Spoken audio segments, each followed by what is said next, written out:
Hey guys! Welcome to my kitchen para sa mga nag-iisip pa ng last minute na pwedeng ihanda at iluto ngayong holiday season. Tuturuan ko kayo kung paano ko gumawa ng buko pandan. So ito, sobrang daling recipe at ang pinakamaganda, sobrang mura lang. So let's start cooking!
So kapag tapos nang i-prepare lahat ng ingredients, nahiwa na, napakuluan na, at napalamig na itong all-purpose cream at gatas, pwede na ngayong paghalu-haluin.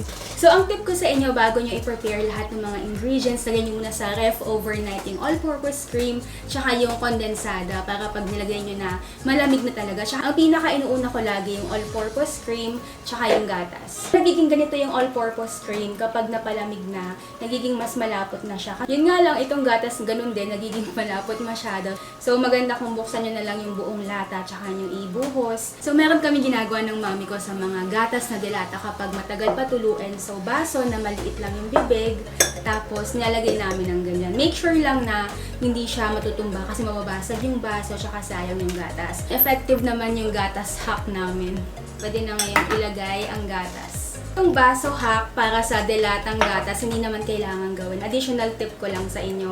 Yung 3 piraso ng jelly powder na pouch, yung 3 pieces niya, tamang-tama na para sa isang gatas, tsaka sa isang all-purpose cream. So, ito yung una kong mini-mix para kapag nilagay mo na lahat ng ingredients, well-mixed na yung all-purpose cream, tsaka yung condensed milk. Pwede na ngayon pagsama-samahin lahat ng ingredients. So, unahin niyo yung mga matitigas, tsaka yung malambot. So, pwedeng yung nata de coco muna. So, lagay lang lahat. Sago. Kapag meron ng buko, mas madali nang mapanis yung buko pandan, lalo na kapag hindi masyadong malamig yung ref. So, additional tip ko sa inyo, kung tingin nyo hindi nyo agad makakain yung buko pandan, huwag nyo munang ihalo yung buko. So, hiwalay nyo siyang separate bowl. So, tuwing kakain kayo, itoppings nyo na lang yung buko para hindi agad mapanis. Pero kung sure naman kayo na mauubos nyo within the day, pwede nyo nang ilagay lahat ng buko. So, lagay ko na lahat. And then, mix well. Sa totoong buhay, hindi talaga ako ganito maghalo na naka-side view para lang makita niyo yung ginagawa ko. Siyempre, ang gulaman. So, ito, hinuhuli siya kasi malambot masyado. Tapos, kapag masyadong maliit yung pagkakahiwa, mamaya-maya makikita mo durog-durog na. So, gentle lang yung paghalo. Ang ginagamit ko na panghalo, ito yung sa rice cooker lang para sa kanin. Yung isa pa.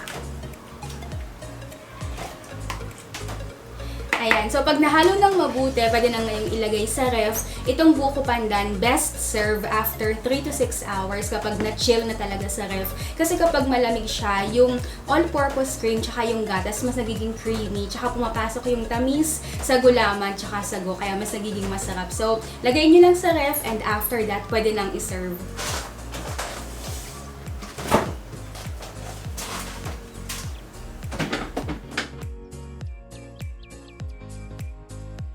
So, kapag malamig na, pwede na ngayong enjoyin ang yung ginawang buko pandan. So, tamang-tama to ngayong New Year kasi bilog-bilog katulad ng hikaw ko parang sago. So, swerte din.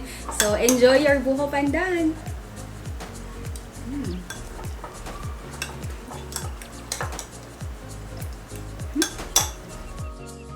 So, ganun lang kadali gumawa ng buko pandan. Itong recipe shinare ko. Mga 10 tao yung pwedeng kumain. At ang maganda pa dyan, pwede pa silang mag-take home kasi meron pang pasobra. If you enjoyed this video and if you wanna see more videos like this, comment ka lang para sa yung mga request na gusto mo namang makita ang iluto ko. Tapos kung first time mo lang ako napanood, don't forget to subscribe to my channel and follow me on Instagram and Facebook. Search mo lang at RealAsianBeauty. So, thanks for watching. Bye!